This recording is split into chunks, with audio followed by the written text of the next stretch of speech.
성경 봉독하겠습니다. 사도행전 12장입니다. 1절부터 9절까지입니다. 우리 1절의 말씀부터 함께 합독하겠습니다. 그때 헤롯 왕이 손을 들어 교회 중에서 몇 사람을 해하려 하여 요한의 형제 야고보를 칼로 죽이니 유대인들이 이 일을 기뻐하는 것을 보고 베드로도 잡으려 할새 때는 무교절 기간이라 잡음에 옥에 가두어 군인 내식인 내패에 맡겨 지키고 6월절 후에 백성 앞에 끌어내고자 하더라. 이에 베드로는 옥에 갇혔고 교회는 그를 위하여 간절히 하나님께 기도하더라. 헤롯이 잡아내려고 하는 그 전날 밤에 베드로가 두 군인 틈에서 두 쇠사슬에 매여 누워 자는데 파수꾼들이 문 밖에서 옥을 지키더니 후련히 주의 사자가 나타나매 옥중에 광채가 빛나며 또 베드로의 옆구리를 쳐 깨워 이르되 급히 일어나라 하니 쇠사슬이 그 손에서 벗어지더라. 천사가 이르되 띠를 띠고 신을 신으라 하거늘 베드로가 그대로 하니 천사가 또 이르되 겉옷을 입고 따라오라 한데 베드로가 나와서 따라갈새 천사가 하는 것이 생시인 줄 알지 못하고 환상을 보는가 하니라. 아멘. 오늘 베드로의 추록이라고 하는 주제로 말씀을 드리겠습니다. 할렐루야. 아멘. 옆분과 인사하겠습니다. 기도가 기적입니다. 오늘 설교 제목을 베드로의 탈옥이라고 하지 않고 추록이다 이렇게 이야기했습니다. 탈옥하면 영화 생각나시죠? 뭐죠? 빠삐용입니다. 1973년에 미국과 프랑스의 합동으로 제작이 되었던 영화죠. 이 주인공이 억울하게 살인 누명을 쓰고 감옥에 들어가게 됩니다. 프랑스에서 2년 있다가 남미의 악명 높은 감옥으로 이감이 되죠. 여기에서 수차례 탈옥을 하려고 합니다. 결국 10년 만에 탈옥에 성공하는 그러한 영화입니다. 그 세상 사람들은 가슴에 나비 문신을 새긴 그 사람을 빠삐용 이렇게 불렀습니다. 그래서 빠삐용이 뭐냐? 이 불어로 나비라고 하는 뜻을 담고 있다고 합니다. 오늘 베드로도 억울하게 옥으로 갇힙니다. 복음을 전했다는 이유로 유대교보다 기독교가 더 왕성하게 그죠? 이스라엘 땅에 일어나는 것을 보고 유대인들이 굉장히 시기심이 좀 있었던 것 같습니다. 그래서 헤롯에게 이야기하고 결국 헤롯은 그를 감옥에 넣게 여러분 되는 겁니다. 하나님께서 그 밤에 천사를 보내셔서 베드로를 오늘 추록시키는 장면이 나와 있습니다. 지난주에 드렸던 말씀 간략하게 요약하면 여러분 이겁니다. 스데반의 순교 이후에 예루살렘에 큰 박해가 일어납니다.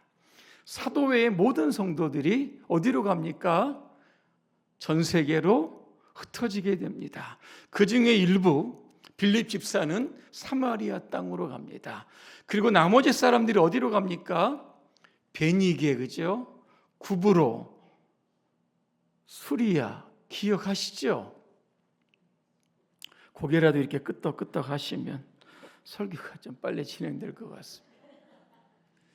이렇게 흩어지게 됩니다. 여기가 어디입니까? 이방 땅입니다. 그들에게 복음이 전해집니다.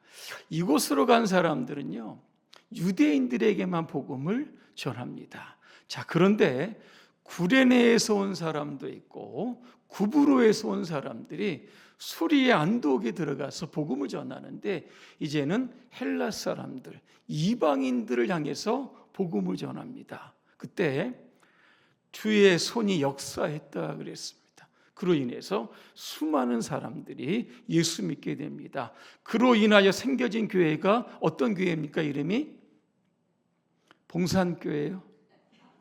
안디옥 교회, 여러분 아마 기억을 하실 겁니다. 안디옥 교회가 크게 부흥을 합니다. 예루살렘 교회가 이 소식을 듣고 안디옥 교회에 사역자를 파송합니다. 사역자 이름이 누굽니까? 우리 교회에 그저 기관 이름이 하나 있습니다. 바나바시요. 바나바를 파송하게 됩니다. 얼마나 열심히 사역을 하든지 교회가 더 부흥을 하는 겁니다. 야, 혼자 못하겠다. 그래서 동역자를 이제 모시러 갑니다. 어디로 갑니까? 다소로 갑니다. 다소에 누가 있습니까? 사울이죠. 나중에 그 이름이 바울로 이제 바뀝니다. 이제 바나바는 이제 사울, 바울과 함께 열심히 또 사역하게 여러분 되었다라고 하는 겁니다. 그때 안디옥에서 가장 처음으로 그리스도인이라고 하는 그러한 별명을 얻게 되었다. 제가 지난주까지 여기까지 말씀을 드렸습니다. 그죠? 자, 복음이 예루살렘에서 어떻게 됩니까? 이제 예루살렘과 유대와 사마리아와 땅끝까지 이제 확산되는 그러한 장면인데 오늘 본문에 보니까 위기가 딱 닥칩니다. 헤롯이라고 하는 사람이 등장합니다. 헤롯 아그리파 여러분 1세입니다. 자, 오늘 누구를 죽입니까? 야고보를 죽입니다. 야고보가 누굽니까? 요한의 형입니다. 야고보라고 하는 단어가 많이 나오는데 바로 오늘 세베대의 아들 야고보를 여러분 뜻하고 있습니다. 야고보를 죽으니까 누가 좋아합니까? 유대인들이 당연히 좋아하죠. 자, 유대교의 기독교의 핵심 인물들을 죽이면 그죠? 기독교는 가라앉게 되고 유대교가 이제 부흥할 것이라고 하는 기대감이 있었기 때문에 그런 겁니다. 그래서 헤롯이 누구를 잡아넣습니까? 이제 베드로를 옥에 잡아넣게 여러분 되는 겁니다. 때는 어떤 때입니까? 무교절이죠. 자, 무교절을 시작해서 유월절이 시작이 되는 겁니다. 자, 유월절이 되면 전 세계에 흩어졌던 유대인들이 예루살렘에 집결합니다. 수많은 사람들이 보는 가운데 헤롯이 누구를 죽입니까? 이제 베드로를 죽이려고 오늘 작전을 다 여러분 짜두고 있었던 겁니다. 자, 옥에 갇힌 베드로 몇 명이 지키는지 아십니까? 16명이 여러분 지킵니다. 그죠? 그리고 그를 도망가지 못하도록 쇠사슬로 묶어놨다 이렇게 됩니다.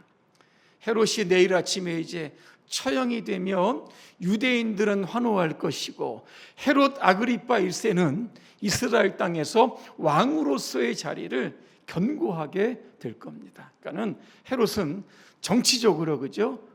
기독교를 잔멸하고 유대의 편을 여러분 들어 주었던 겁니다. 이때 교회는 여러분 뭐 합니까? 베드로를 위해서 간절히 기도했다. 이런 말씀이 여러분 나오고 있습니다. 저는 이 말씀을 보면서 이러한 절체절명의 위기 가운데 과연 기도만 하면 될까? 그죠? 아마 이런 사람들이 있었을 겁니다. 다른 방법 좀 한번 찾아보자. 이 베드로를 빼낼 수 있는 방법, 헤롯 정부에 좀 막강한 권력자에 좀 백을 댈 사람이 없는가? 아니면 돈과 뇌물이라도 써가지고 일단 베드로를 좀 빼내자. 아마 이런 의견도 아마 있었을 겁니다. 그런데 오늘 초대교회는 기도했다 그랬습니다. 근데 5절에 보니까 어떻게 기도합니까? 대충 기도했습니까? 아니죠. 간절히 기도했다 그랬습니다. 여러분, 간절히라고 하는 기도가 어떤 기도일까? 이렇게 보니까 간절하게 기도하는 것은 포기하지 않고 기도하는 겁니다. 그죠?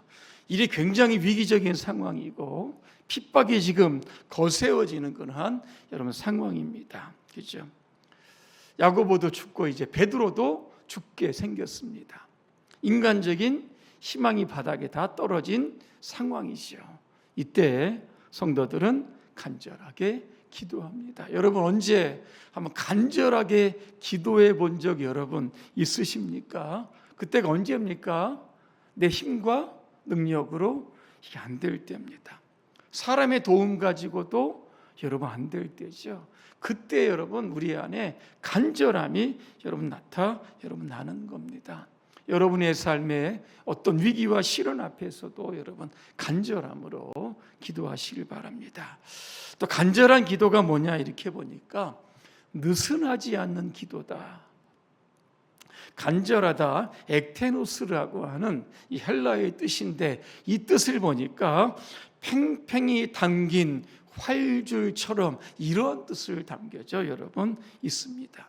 느슨한 기도가 아니고 대충 하는 기도가 여러분 아닙니다. 그 기도에 함께 모였던 사람들이 마음을 쏟아 놓아서 그죠? 긴장감을 가지고 오늘 기도하는 것이 바로 오늘 간절한 기도였다는 겁니다. 또 하나 간절한 기도는 어떤 기도일까?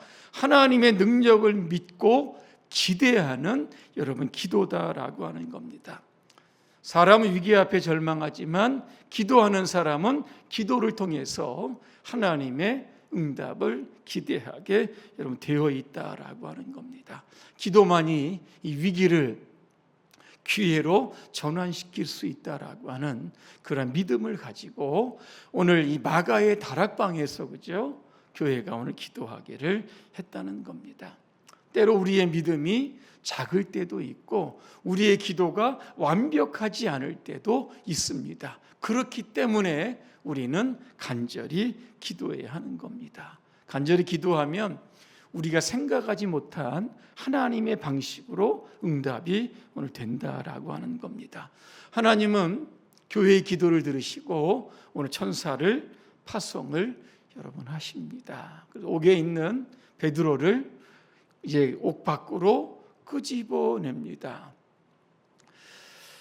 자, 옥 밖으로 나온 베드로, 이게 환상인가 생시인가, 그죠?